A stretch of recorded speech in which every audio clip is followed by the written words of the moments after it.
Okay guys, before we get started, let me just say, so the reason that I haven't posted for like almost a week and a half is because me and my friends, we actually started this new gaming channel where we play Rocket League. We made our own little clan. It's called SM Clan. I'll put the link down in the description. If you want to see me and my friends play Rocket League and see some cool montages, then definitely subscribe. And also, I recently made an Instagram for my, for my channel. And if you want to get content early and stuff, then definitely follow that. I'll put that link in the description too. And so without further ado, let's get started. Hey guys, welcome back to another video. And today we're going to be so I got this really cool game. I just started playing it. It's called Jedi Fallen Order. It's really fun, and basically if you watch Star Wars, then you'll notice in the second episode, like, Anakin comes and then he kills all the younglings, and then he's the only one that survives, and he's a Jedi, and then he restores the Jedi Order, and it's pretty fun. And so today I'm going to be making a lightsaber with my 3D pen. This is something that I bought at Disney a few years, not at Disney, at Times Square a few years ago. So we'll be using this as a model. And remember to like, subscribe, and hit that notification bell. Okay, let's get right started. Whatever, it doesn't matter.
Okay guys, I just spent about 8 hours of my life that I'll never get back trying to make this thing perfect, which never happened. And so, I guess we're just gonna go with the flow, and we're just gonna add the rest of the buttons, and so let's do that right now.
Okay, for some reason the outro got cut off, so for the second time in this video, I'm gonna be doing a voiceover in Premiere Pro.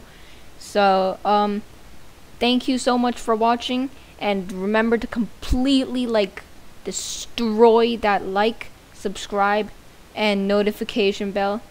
And also, check out my Discord, my Instagram, my, me and my friend's other channel, and goodbye. See you in the next one.